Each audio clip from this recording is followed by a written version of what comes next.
Un tema, una palabra incluso difícil de conocer, una Ujú. palabra que ha ido ganando espacio en la discusión pública solo en los últimos años, que es un fenómeno propio pues, de este mundo globalizado con mucha migración, de la migración de la que no se habla, ¿no? La migración de la gente que tiene dinero para dejar su lugar de residencia e irse, ellos sí por gusto. Me puse un poco a ver estas historias que se fueron contando a través de las redes sociales en el sentido de esta marcha que hubo en estos días de la gentrificación a Ciudad de México. Vi a muchos jóvenes molestos con algunos temas que creo que son muy válidos. Bien lo dices, las grandes ciudades ese es su problema. Lo tienen todas las grandes ciudades, las capitales tienen un problema enorme en cuestión de cómo se edifica, porque también cómo rescatas. Por ejemplo,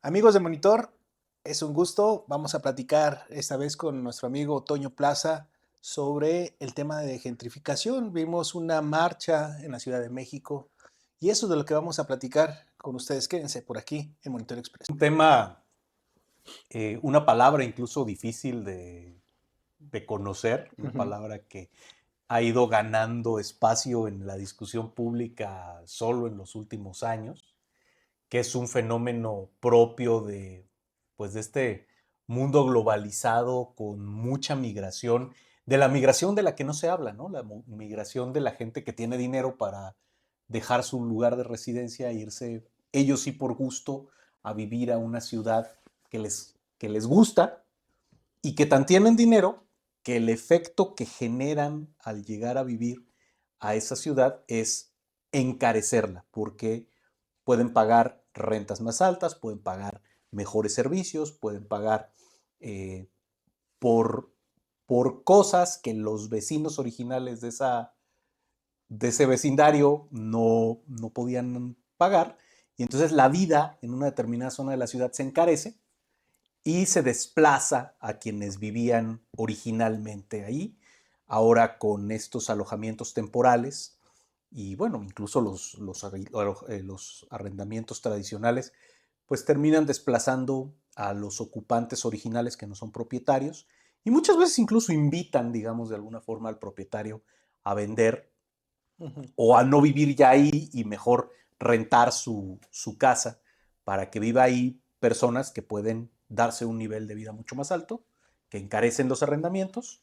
Y bueno, pues esto es algo que además es un problema del mundo moderno, ¿no? Porque es en las grandes ciudades como en Madrid, como en Barcelona, que la gente se ha venido quejando o ha empezado a protestar porque quienes llegan y hacen esto adquieren la vivienda con propósitos de inversión, con propósitos de hacer negocio, hacen que los precios de la vivienda se disparen y hacen que la ciudad sea mucho menos accesible para sus habitantes que ya estaban, ¿no? Por no Ujú. llamarles de otro modo. Entonces, pues este es el problema de la gentrificación, que incluso, bueno, pues es un tanto complejo de explicar, ¿no? Porque es un fenómeno eh, relativamente reciente, es un fenómeno que implica muchas cosas, que implica temas de desarrollo urbano, de infraestructura, de economía, de ocupación, y que, bueno, pues va siendo una situación que cada vez está más presente y, bueno, pues ya nos alcanza en algunos barrios de la Ciudad de México. Yo creo que fuera de algunas colonias de la Ciudad de México,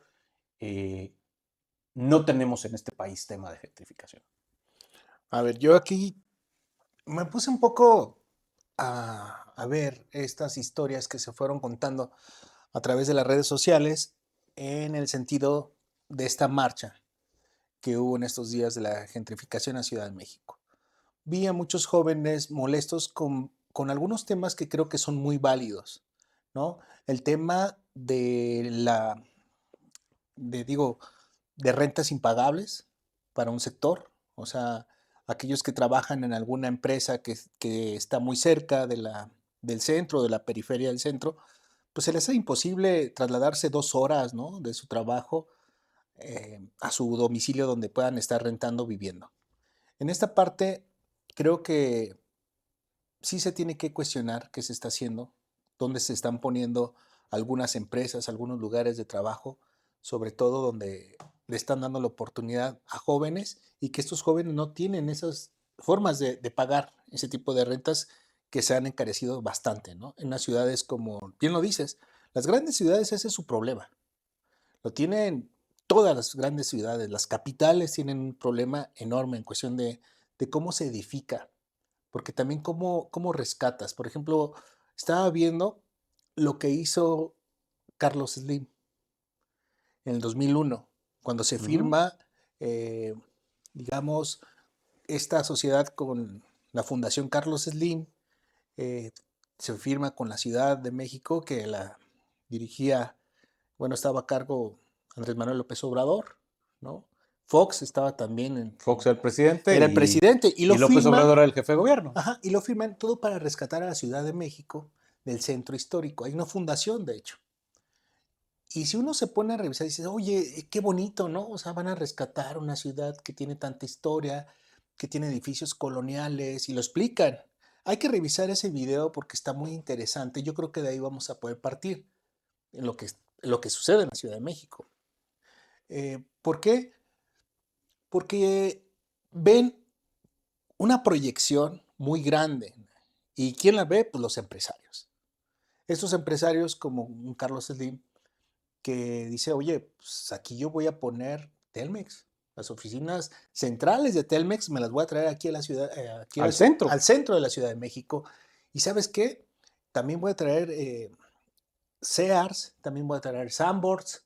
Entonces, es algo fenomenal, ¿no? Y voy a comprar inmuebles y los voy a Es reconstruir y voy a exacto. generar. Y empezamos a ver desde esa fecha, el 2001, hacia adelante, este famoso rescate donde habían inmuebles que estaban en cuestiones legales o que decían que ya no se podía habitar porque a lo mejor tenían ya décadas por un terremoto que sacudió a la Ciudad de México y que estaba en ruinas esa parte. Entonces, reconstruirlo te sale muy caro. Es como cualquier ciudad como Morelia, en un centro histórico que te sale muy caro construir. ¿Por qué? Porque tiene que intervenir el INAH, tiene que intervenir diversos organismos que tienen que cuidar su aspecto, ¿no? De qué fecha data el edificio y sobre eso cuidar mucho su aspecto original para que no se pueda romper y pierda la ciudad, eso histórico que tiene. Entonces en la Ciudad de México eso llegó a pasar, pero veías, ¿qué veías? Un Carl Jr., un Sanborns Café, empezás a ver ciertas empresas que dices, ah, ok, mira, qué bien, ah, ya puedo venir al centro. ¿Qué empezó a hacer el gobierno de la Ciudad de México, que estaba Andrés Manuel? A brindar mucha seguridad. Cambió la seguridad del centro histórico. Toda esta fundación sería interesante que la gente que nos está eh, escuchando en este momento, viendo el video, viera lo que es esa fundación de Carlos Slim y qué hizo en la Ciudad de México, en el centro histórico. Porque ahí te vas a dar cuenta de cómo la gente que antes vendió porque ya no le interesaba vivir en la Ciudad de México, porque los edificios estaban cayendo y no podían costearlo.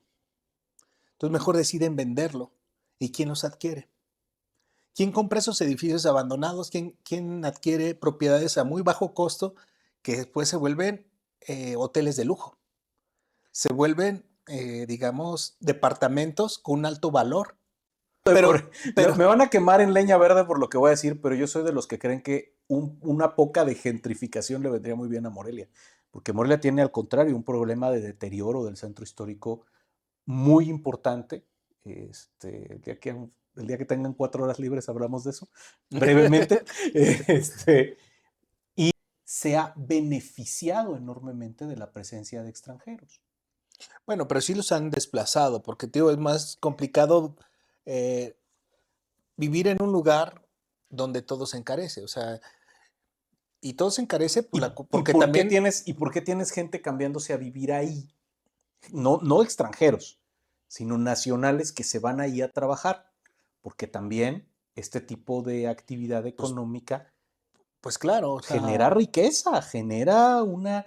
O sea, tú pregúntale a un residente de Chapala o de Ajijic cómo le gustaba más el pueblo, como hace 30 años o como hoy, y te aseguro que te vas a encontrar opiniones muy encontradas. vas a hallar al que te va a decir, no, hombre, pues hace 30 años no teníamos ni de qué vivir, ahorita estamos re bien porque tenemos a quién venderle, a quién prestarle servicios, hay lana, o sea, hay agencias de carros de alta gama en Chapala que tú no te hubieras imaginado hace 30 o 40 años. Y por el otro lado, seguramente tendrás al que diga, no, pero ve nomás, o sea, lo que tenemos que aguantar y los fines de semana y el tráfico y la falta ¿cómo se llama? Pues de Lo que sí, tranquilidad, pero de lo que sí, Toño, la pérdida de las costumbres, etcétera, ¿no? pero lo que sí, Toño, con la gentrificación, lo que La gentrificación es una manera de llamarle a la desigualdad social. Es una expresión, es una forma de materialización de la desigualdad. Que es, yo no puedo vivir ahí, tú sí puedes vivir ahí, y a ti el vivir ahí te genera una serie de condiciones de calidad de vida muy superiores a las mías. Es un problema de desigualdad. Yo siempre he creído que los problemas de desigualdad no se resuelven atacando al que está mejor. Hay que resolverlos mejorando al que no está bien.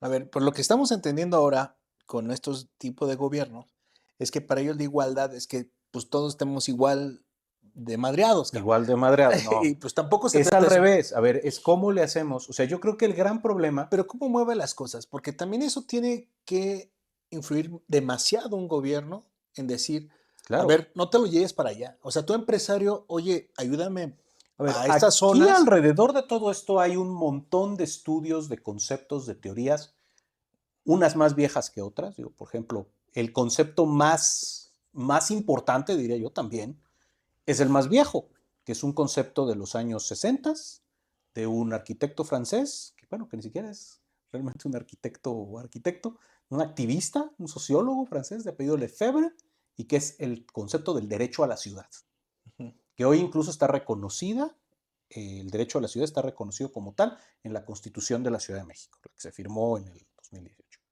Y es un concepto muy importante porque te habla precisamente de que la ciudad no puede ser solamente de los dueños de la tierra y de los poderosos, que la ciudad debe ser de sus habitantes. Al final de cuentas, de lo que se trata es de que el espacio físico de la ciudad genera desigualdades.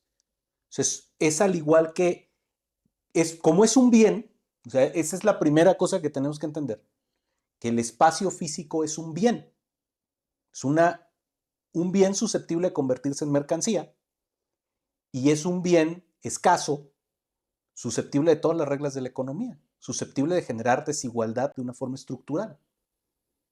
Entonces, en ese sentido, tienes que empezar a desarrollar políticas públicas que permitan una justicia espacial y que permitan que el derecho a la ciudad se materialice. Este probablemente sea uno de los derechos más revolucionarios, menos comprendidos, menos estudiados, porque además a los abogados les cuesta un trabajo brutal entender todo este tipo de conceptos urbanísticos. Entonces, me parece que es un tema pendiente, es una gran tarea pendiente del Estado mexicano, empezar a desarrollar políticas públicas que tienen que ver con vivienda, con transporte, con accesibilidad, con eh, decidir el destino.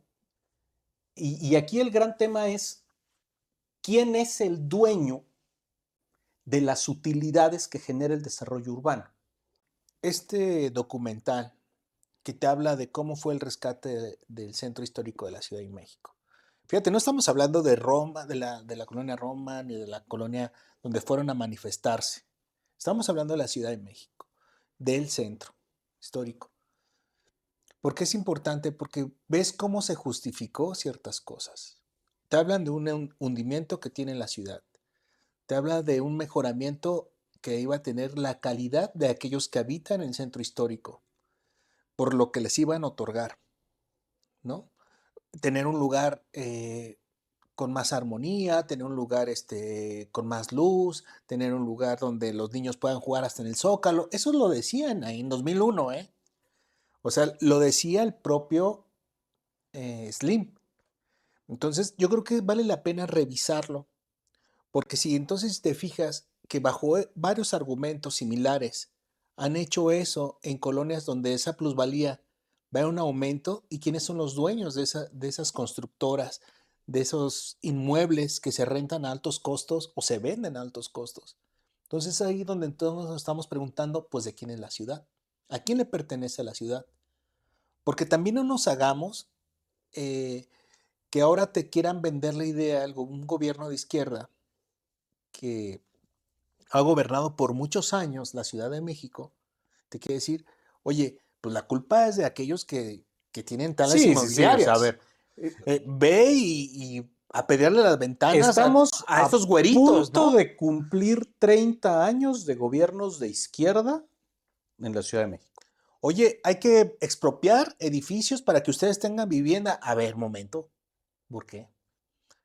¿En qué sentido? ¿Hacia dónde vamos? O sea, eso es lo importante. Esto es lo que vivimos en esta explosión, que yo encontré argumentos muy válidos de las dos partes, o sea, de aquellos que están viendo como un rescate de esos espacios que estaban abandonados por mucho tiempo, donde había inseguridad, donde nadie quería salir a ciertas horas, aunque estuvieras en la Roma o en otra parte que debías, ahora sí lo tienen distinto, ¿no? Y eso es lo que están discutiendo. Dice, oye, antes no te preocupabas. Y mira, Cambió el y a aspecto. ver, este es un tema mundial. Muchos de los nómadas digitales famosos y de que Claudia Sheinbaum los invitaba en el 2022, ahí están los videos, a vivir en la Ciudad de México. Mucha de la gente norteamericana, que a ver, la gran mayoría de los habitantes de la Condesa y de la Roma no son norteamericanos, ¿eh? Son mexicanos ricos, Son white chickens. son whitexicans. Pero a ver, muchos de los extranjeros que se vienen a vivir a estas colonias en México y que tú dirías, oye, pero es que se vienen a pagar rentas de 30,000 pesos por un cuartito con 2 habitaciones y una cocinita. Sí, por vivir en cerca de Insurgentes, por vivir cerca del Parque México, del Parque España en la Ciudad de México. Sí, pero si vivieran cerca de Lincoln Park en Manhattan, por ese mismo espacio pagarían no 30,000 pesos o 40,000 pesos. Pagarían quizá este, $10,000 o $12,000 o $15,000 al mes. Entonces, este problema de la gentrificación también se vuelve contagioso. ¿Es tan caro vivir en Nueva York? ¿Es tan caro vivir en San Francisco? Que entonces mucha de la gente que vive ahí, que no necesita vivir ahí para trabajar en las cosas que trabajan, dicen, oye, pues me voy a vivir a Oaxaca. Me gusta. Y con el 10% de la renta de aquí me contrato una renta de un palacio en Oaxaca, ¿no? De un casonón. Y además salgo ahí, me tomo mi chocolate y me como mis chochitos y vivo en otro ambiente diferente, no tengo que usar transporte público, es decir, se traslada esto. Y esto, a ver, también, o sea, está ocurriendo hoy en México, pero bueno, pues esto ha ocurrido en otras ciudades del mundo ya muchas veces. O sea, así empezó en España. Hoy todas las ciudades del mundo están batallando con eso. Pero bueno, yo creo que es una llamada para que México ya llegó a esa realidad y es una alerta temprana para las ciudades de México que no tenemos todavía este problema como una crisis. Es una alerta temprana para decir, tenemos que dejar de invertir en construir fraccionamientos tipo Villas del Pedregal, tipo Villas de Oriente, y empezar a construir y a desarrollar la ciudad en una escala más humana y con mejores servicios públicos, con mejor transporte.